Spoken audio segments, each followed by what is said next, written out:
दोस्तों, भाइयों बहनों, नमस्कार। आज मैं एक कहानी लेके आई हूँ, दोस्ती आजकल की। तो कहानी शुरू होती है अब। नीता एक पढ़ी लिखी सुलझी विचारों की लड़की थी। वो अपने भाइयों बहनों में सबसे बड़ी थी।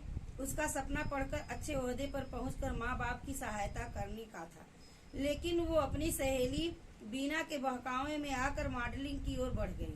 बीना के अनुसार इन सबसे बहुत जल्दी सपनों को पूरा किया जा सकता है।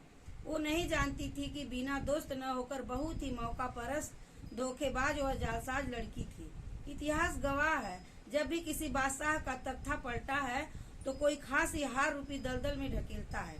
नीता छोटे छोटे मॉडलिंग करके कुछ पैसा कमाने लगी। वह नहीं जानती थी कि ग्लैमर की दुनिया जितनी चौकाचौंध से भरी है, उतनी ही जालसाजों और लालचियों से भरी पड़ी है। उसका दूसरा रुख बहुत ही शर्मनाक होता है। वह अनजाने में ही बुराइयों की दलदल में फंस चुकी थी। ऐसे ही बीना ने एक दिन उसको कहा, नीता, परसों बहुत बड़ी मैगजीन के फ्रंट पेज पर मॉडल चुना जाएगा। उसके प्रोड्यूसर आ रहे हैं, तुम उसे मिल लेना। अगर एक बार तुम्हारा सिलेक्शन हो गया तो फिर जिंदगी सेट हो जाएगी।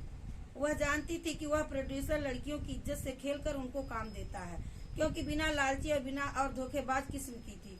वो दोस्ती उसके कोई मायने नहीं रखती थी। वह कोई भी साजिश किसी के लिए भी कर सकती थी, पैसों के लिए। नीता बेचारी अनायास ही दलदल में फंस चुकी थी। उसको नहीं पता था कि जानबूझकर किसी साजिश के तहत मेरी सहेली फंसा रही है। वह दूसरे दिन 10 बजे प्रोड्यूसर से मिलने उसके केबिन में पहुंच गई। उसने दरवाजे पर ही कहा, मैं आई कम इन सर। यस कम इन।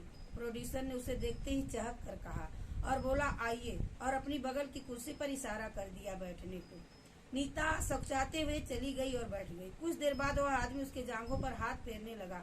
नीता सकचा रही थी। उसे बुरा तो लगा, लेकिन भविष्य के नाते चुप रही।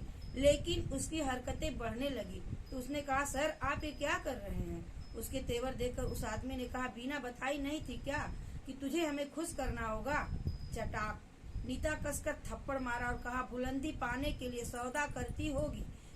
बीना जैसी लड़की हर चीज बिकाऊ नहीं होती है। तेरे इस ऑफिस पर ताला न लगवा दी तो कहना।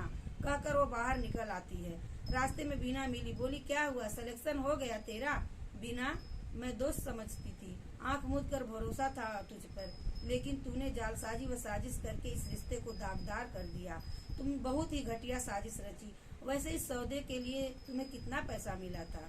और वह अपने घर की ओर चल दी रोते हुए और माँ की गोद में सर रखकर रोने लगी और बोली, माँ, तेरी दुआओं से मैं बुराइयों की दलदल में धंसने से बच गई और मौका परस्त लालची बीना की साजिश का पता भी चल गया।